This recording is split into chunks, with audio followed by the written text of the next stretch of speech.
UFC Fight Night Vegas 19, Blaydes versus Lewis takes place this weekend, and although there are not a bunch of big stars on the card that are going to bring that attention that other cards do, I do believe that there are so many great, talented and young prospects, and not even young prospects in some cases. They might have just got to the UFC in their 30s and they're in their prime, looking to make a run of things under the big spotlight of the UFC. I'm going to tell you guys the fighters to watch out for at UFC Vegas 19 this weekend, because there are a ton of them, and as I said before, there's not a lot of big stars on this card. However, I truly believe, and I'm going to knock on wood in all areas I can think of doing so, I truly believe that this fight card is going to be the most action-packed and fun fight card of the year so far. By far, all of the fights on the card are just a recipe for chaos and fun fights. And I know exactly why the UFC has made those fights, because they want a fun card. They want to get a lot of spotlight on some young contenders that isn't just sucked out of the room by big names on the prelims or big names on the main card that everyone's paying attention to. This is a builder card of young talent and new talent to the UFC in general, even if they aren't young. I'm going to start with my first fighter to watch out for on the card, who is Nassourdine Imavov, a Dagestani. Name ends with a V. He's ticking all the boxes so far for a title contender in the future. Russian sniper is his name, Nassourdine Imavov, trained out of France with the MMA Factory, who trained Ngannou not too long ago. He trains under Ngannou's old coach. Absolute savage, 6'3" in the middleweight division. Actually used to be a welterweight as well, and a big welterweight. Used to train himself a bunch to make that weight class and was quite successful on the regional scene, going 7-2 or 8-2 overall on the regional scene. Then he took a short notice bout against Jordan Williams, who was a Contender Series alum from the UFC Contender Series, into the UFC. Took a short notice bout in the middleweight division, won that fight on short notice, but he was preparing for a fight before then, but it got cancelled a month before. Then he had a couple of weeks to turn around and fight Jordan Williams after that. It was a bit of a tricky situation for him, but he stepped up a weight class to take on Jordan Williams, won that fight on short notice and got the job done and pushed a good pace in that fight and showed great striking. Just seemed to tire a little bit, but I think on a full camp against Phil Hawes here, that's even been extended since January when they were originally supposed to fight. By the way, Phil Hawes, best porn star name in the game in my opinion. I know I've said it before, but I feel like I need to say it every time. It's too perfect. However, I do believe that Nassourdine Imavov is going to get the job done, and I'll tell you this as well. Before this fight even had odds, before it had odds, I was calling that these odds are going to change. I think they were both evens at the time. No one had really decided who they're going to put their money on between Phil Hawes and Nassourdine Imavov. Other than that, Phil Hawes was the favourite before. Then it was set at evens to start things off to try and get money in. And I said, wait to bet on Nassourdine Imavov because Phil Hawes is going to become more of a favourite. But that weird little gremlin fucker on the UFC's Instagram page that tells you what fights to bet on just comes out and says everyone bet on Nassourdine Imavov as a dog. And I'm like, fucking hell, wait a second. Let Phil Hawes' big video of him getting a KO over Jacob Malkoun come out. Everyone's going to bet their money on him. And I'll take fucking Nassourdine Imavov on a very big underdog and just give me some time here. But no, that fucking snitch fucking tells everyone about it immediately, and now everyone on the UFC Instagram is going to be betting on Nassourdine Imavov if they're trying to get a good bet, I guess, which has kind of annoyed me in all honesty, but oh well. I'm going to pick Nassourdine Imavov. I called him as a dog before these odds even got crazy.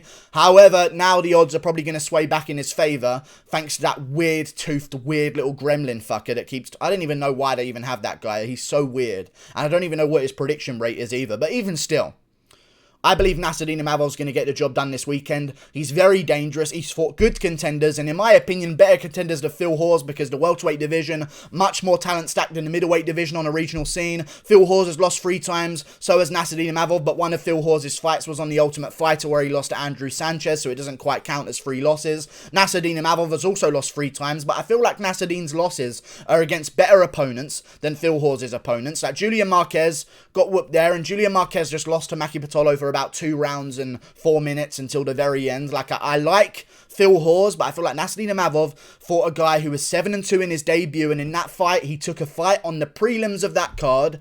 The main event fell out of the card, and Nassourdine Imavov jumped up to the main event against a 7-2 guy at the time, and got finished there by jumping up and saving the card, up the card against a dangerous contender. That tells you kind of what you need to know about him. He's ready to dance with the best in the world as soon as he gets into the game. After that, he beat a couple couple of guys in a row that had some good records. Not really any cans whatsoever. There's a couple of guys with some bad records here and there, but no guys that are like 0-10 or 1-9 to make me think that the judging and the coaching, that he's working under don't really believe in him. Often when you see a guy take on some guys who are 1-10, 2-8, like 1-37, they're often guys that you can kind of tell the coaching staff behind him doesn't have a lot of belief if they're setting him up with those kind of fights. But Nassourdine Imavov's taken on tough challenges in his career. He's lost a couple of them. He beat Jonathan Meunier before he came into the UFC, and the only other loss that Jonathan Meunier has is to Colby Covington in the UFC. He even won a fight in the UFC after that and still got cut. I don't even know why. Maybe he was on roids or something like that. But still, Colby Covington went out there and finished him in the 3rd round. He comes back to the regional scene, beats a guy, maybe beats another guy, and then Nassourdine Imavov destroys him in the 1st round with ground and pound. That needs to be that needs to be paid attention to, in my opinion. Nassourdine Imavov's going to go out there and wear down Phil Hawes. I could see this being a clinch battle in the 1st round because I've seen some of Phil Hawes' bouts. He doesn't do it forever. He doesn't have that explosivity forever, and that's very obvious to say. However, he does fade quite a bit in his fight with Lewis Taylor. He lost by guillotine in the 2nd round. Very tough fight. He was landing some good shots. Lewis Taylor was making him miss quite a bunch in that fight, and just being patient and looking like a fighter got Lewis Taylor the win in that fight. He feinted, he showed that he wasn't scared, he tried to land good shots back, and that seemed to be enough to hold off Phil Hawes. And I say the same thing about the Julian Marquez bout. Marquez was eating some good shots, but he showed that he was in there, he was feinting, he was throwing good shots back. The guys that I've seen lose to Phil Hawes recently, especially Jacob Malkoun, just shit their pants the second they got in there, and I don't see a Dagestani man doing that. I don't see a guy pooping his pants. You got to talk about a guy who's been coming up in a training room with Francis Ngannou. I don't think he fears too much from Phil Hawes, in all honesty. I think he sees a beatable guy, and I think he'll go out there, throw a couple of feints, throw some leg kicks, throw some big shots, not get finished in the 1st round, and if he doesn't, I could see him coming back in the late 2nd or 3rd to get a TKO win to ground and pound, or a submission by rear naked choke. It's going to be from the back, I do believe, and Nassourdine Imavov will get the job done against Phil Hawes. I like Phil Hawes. I think he's dangerous, but I just noticed some things in his career, like the guy in Kadzimurat Bestayev. Great win to have, don't get me wrong, but the guy was coming off 2 TKO losses, not directly, but those were the last 2 guys he fought. He got KO'd by a guy in Blake Troop who was 6-5 in the 1st round. Am I talking about Blake Troop going on and beating Nassourdine Imavov? I'm not whatsoever, okay? And Phil Hawes got to him after he'd been KO'd by this 6-5 can at LFA. I just don't like the opponents that Phil Hawes has taken on so far. They've both been TKO'd before. His good opponents are coming off losses, or they haven't fought too many good guys to get their wins. I just sense a little bit of a cherry-picked career. Jacob Malkoun was Whittaker's training partner, beat some good guys, but got in a cage and just basically shat his pants. We can all see what happened. I think Nassourdine Imavov goes out there, shows no respect, and gets right to work, and pushes up Phil Hawes against the cage in the 1st round, grinding out the 1st round with knees in the clinch. He's a big guy for the welterweight division as well, and very strong, and now he's going to be more adjusted to the welterweight division. As I said before, he was coming up from the welterweight division to the middleweight division. Have I just been saying welterweight? He came up from welterweight to the middleweight division on short notice. He's not going to be the right middleweight size. I feel like now you've given him some time and he's noticed that, hang on a minute, I can do some work here at middleweight. I think he's going to realise to himself, right, I'm going to build myself into a middleweight here, and he's going to come in best shape that he's ever looked at middleweight, because we've only seen him take one on short notice. I think he gets the job done against Phil Hawes by 3rd or late 2nd round, TKO to ground and pound. Moving on up the card to another guy you need to watch out for, Danny Chavez, the Colombian warrior, 33 years of age, training at MMA Masters, which is a great gym to train at. Recently got Colby Covington involved. Anthony Rocco Martin trains there. Ilia Tapuri has done some training there as well. Cesar Ferreira trains there. Bunch of great names. There's other guys on the card that train there, including Rafael Alves, who's fighting Pat Sabatini on the card, so he's going to have a good training partner to go into his bout with. Ricardo Lamas used to train there. Miguel Beza trains there. There are so many great guys at MMA Masters right now, and I do believe Danny Chavez is one of those great guys, and I think he does go out there this weekend and get the win over Jared Gordon, who in my opinion just seems to be slowing down a little bit. I know he had a great 3rd round against Chris Fishgold. I'm just noticing that he doesn't quite have the same explosivity that he used to have in his career. Got KO'd by Charles Oliveira before his last win against Chris Fishgold. Before that got KO'd by Joaquin Silva. Before that got KO'd by Diego Ferreira. It's just starting to see a sign where a guy was never KO'd before from the time of 2011 until He was never KO'd from 2011 to the end of 2017. Then he hits 2018, hits his 30s, and all of a sudden Ferreira chins him. Joaquin Silva chins him. Charles Oliveira chins him in the first round. I just feel like Danny Chavez is far too explosive, and I could see him getting a second round finish or a third round finish, very similar to the style that Joaquin Silva did it in. And I think he gets a late rounds finish against Jared Gordon. I didn't mind the idea of a decision to Danny Chavez because he doesn't seem to go for a finish unless it's really presented to him. He's very patient. He waits for counters. He's got great leg kicks. He's got great hips for takedowns. And Jared Gordon, I would imagine that he's going to try and get this one to the ground away from where Danny Chavez likes to fight. But Danny Chavez is very good, chewing up that calf, chewing up those legs, makes those takedowns a lot more predictable. We saw this in his last bout against TJ Brown. I actually picked TJ Brown to go out there and out-grapple him because I thought Danny Chavez hadn't been tested in the grappling yet. He showed me he has no problem with grapplers, and he does very well against them. And I think Danny Chavez is going to go out there and out-counter Jared Gordon and just see those shots coming and do better to sprawl them, landing those calf kicks, eventually wearing him down to a late rounds TKO maybe if he wants to make a statement. I see Danny Chavez, the Colombian warrior, going out there and putting another MMA Masters fighter on the map as a winner in the UFC, because so far he's undefeated, 1-0. I think he moves on to 2-0 in the UFC, gets some good wins. He's only lost to good opponents as well in his career. He's lost 3 times, lost one to Jordan Parsons, who was 7-0, one to Jason Suarez, who was 8-0, and if you don't know who Jason Suarez is, he would be in the UFC if he wasn't rude to Dana White on the Dana White's Looking for a Fight show. I don't know if you know that guy. There was one guy on Dana White's Looking for a Fight who won a fight and then came up to Dana backstage with all of his guys and just cornered Dana White backstage, basically, with all of his boys talking about, hey, talk to me, I'm getting signed today, right? Like in a real aggressive kind of way.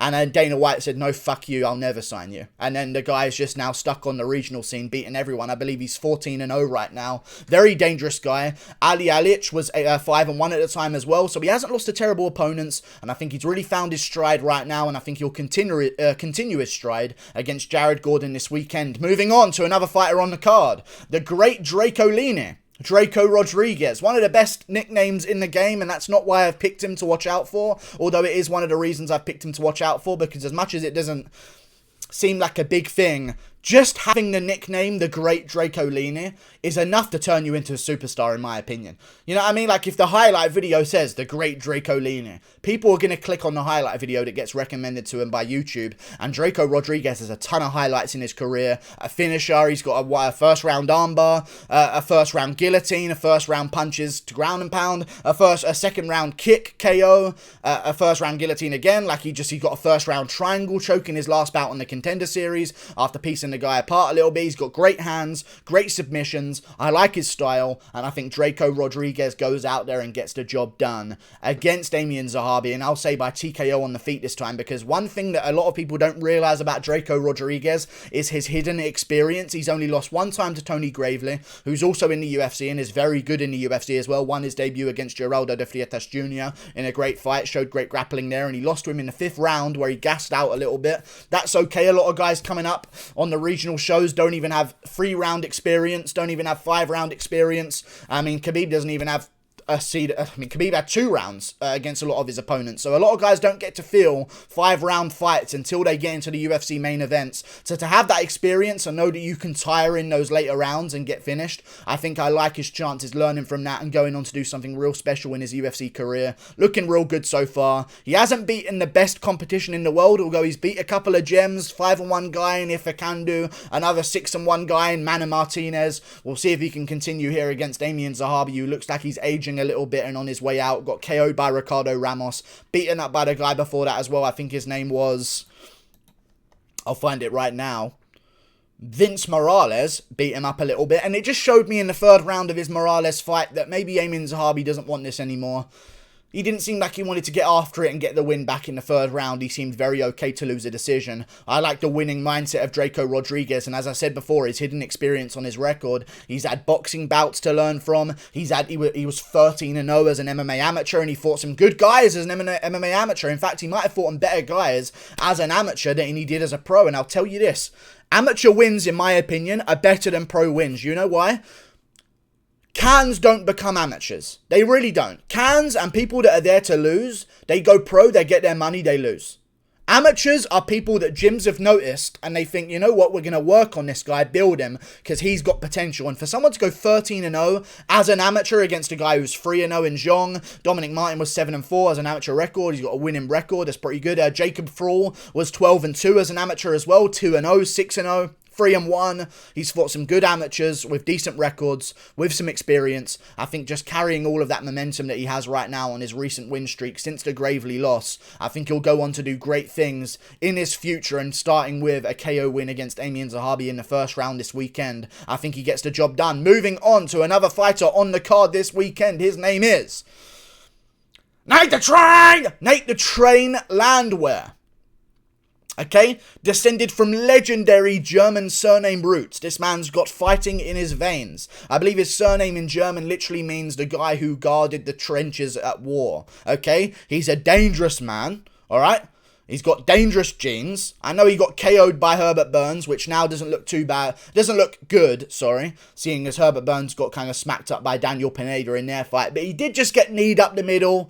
You know what I mean? It was a pretty good fight. Nate Landwehr started to go in looking for an exchange. Herbert Burns throws a knee up the middle. The jiu-jitsu guy throws a knee up the middle and gets a KO. You don't see it coming. Oh well, Herbert Burns got the job done against Nate Landwehr. All good. He recovers against Darren Elkins. And I liked his win against Darren Elkins so much because he showed patience. He showed ability to slice motherfuckers up with his elbows. And he really did beat Darren Elkins. I know people don't like the decision, but in my opinion, he beat Darren Elkins quite clearly in the last 2 rounds. Especially with the final shot that he landed in the fight, which looked like it rocked Elkins so badly. So I liked the win for Nate Landwehr there. Also, I didn't really like it at the time because Darren Elkins was Darren Elkins. But since Darren Elkins has now gone on to win his next fight against Luis Eduardo Gregorian and finish him, I believe, he's looked quite good. I think he might have won a decision in his next fight, but still, Darren Elkins is not this guy fading like he beat Michael Johnson. He has good wins, and for Nate Landwehr to get a win over Darren Elkins, he joins names in the division like Ryan Hall, who became ranked after a win, Charles Oliveira, who got a win, Chad Mendes, Jeremy Stevens, Alexander Volkanovski, Ricardo Lamas, Nate Landwehr. He's one of those names now. Is it because Darren Elkins is now aging and a little bit less easy to beat? Maybe. But still, he beat Darren Elkins. He got the job done there. I rate it more than a win against Sean Woodson, because as much as I like Sean Woodson, he's a little bit untested, and that's who Julian Erosa, who is Nate Landwehr's opponent, is coming off a win against. Sean Woodson really didn't show us too much before he got to the UFC. He had some decent wins, but one guy was 4-0, the other guy was 7-1. He fought 8-4 Kyle Bochniak, who kind of got a lot of credit for taking advantage of a gassed-out Zabit in the 3rd round. Didn't really do anything else other than take advantage of a gassed-out Zabit in the 3rd round. And we all thought it was crazy back then, but now he realised, hang on a second, anyone with arms and legs beats up a gassed out Zabit in a 3rd round, because that's all he does is barely survive 3rd rounds. I feel like it kind of takes the steam away from Sean Woodson's wins, and Julian Erosa went out there, did very well, took a lot of damage in that fight though, and he always takes a lot of damage. He's been KO'd a lot of times in his career, one by Bobby McIntyre, one by Devontae Smith, one by Julio Arce in the 3rd round by head kick, and one by Teruto Ishihara even by TKO in the 2nd round. I just feel like he's not going to get the job done here against Nate Landwehr. Nate Landwehr's going to run over him like the train does and get the win in the 2nd round by TKO. I think the pressure of Julian Erosa will be interesting to see. Maybe he starts winning certain exchanges, but the power difference from Nate Landwehr I think is going to be a big difference. He has KO wins in his career. He swarms people in the later rounds. I think the best bet to make with Nate Landwehr here is a 2nd or 3rd round TKO. I believe it will happen in the 2nd. I really believe he gets this one done. Nate Landwehr's a savage. He's getting better. I think we're going to see the best Nate Landwehr we've seen so far. He's beaten good opponents in the M1 gauntlet. He won the M1 challenge against Kolesnik, 16-4, 18-7, Lesniev, 10-1, Dalgiev, and all of these guys have fought great competition opponents. Look at Nate Landwehr's record compared to Sean Woodson, and tell me who you'd rather bet on, in all honesty. Like, he's beaten great guys over at M1. Kobrakov, 13-2, fought great opponents. Solon Stanley at the time was 11-3. Since has gone off the deep end because he's a bit older now, but still 11-3 at the time, very dangerous. Nate Landwehr gets the win there. He beat Kolesnik by split decision. People didn't like the decision. I thought it could have gone either way. So he rematches Kolesnik at the end of the tournament and beats him unanimously by a clearer decision. Now he's in the UFC. He lost his debut, but I think now he'll pick up some momentum against Julian Erosa and get the job done, and they're close in odds, so I'm waiting I've already bet on Nate Landwehr, actually. I've already bet on him. They're evens. He's going to be a favourite. He might even be a favourite right now. I bet on him 2 days ago. I'm going with Nate Landwehr there. Look out for him. Like and subscribe. Thank you for watching. Click that button up there. Night the train! See you later.